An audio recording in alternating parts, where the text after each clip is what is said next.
chongka lukai ta mengiipat isu wede ki political appointees lu ki baga BPP ka demand ban weng yaki kai ka ba hatu kali ka bentai ki chongka niru kani ka si benta namar nakaliang chongka party hakini singi ngatrai play nila pha sigun ki city ban penkan mau ya ka sarkar halor ki bobun ki issues kani kadang dai tanggawe ki issues ndai kum bapi ong mapi habi dei ba kitu ki political appointees ru nakaliang chongka party ngin sim khia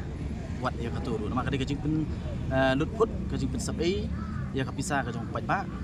ya kini ki officials bayak kat kum ka act mo lokayukta ha ya kini ki question ba kini ki bala song thai na nei kita ki political appointees le WUR banano beri bala ki beri ki ba rem election ki beri ki ba jan bat ka party ba kumnur ngam tep ki thung ki pelut ya ki nei kat ba kini ki officials pat mo ki bala kat kum kaan barong kaman thung iki ndai yakini pat kimot ban suthung kat baman weng kat baman tingha pan suthu wi namar hapori India hi ban penio ya kani ka lokayukta act kamde ka basuk simpor bat kalong ka badong kaman du ta kani ka body nama kadai gani ka body ka ban yarap ban te lakam ya ki jing bam sap ki badan hapo kani ka jela ka jumi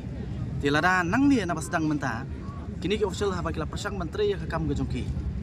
no ban pendep ya kakam gajongki I kumba nakaliang gajong government ke persang ban tap miau no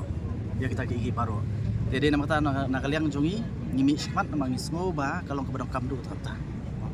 amar kum bang yong gi gede party ke bangi bi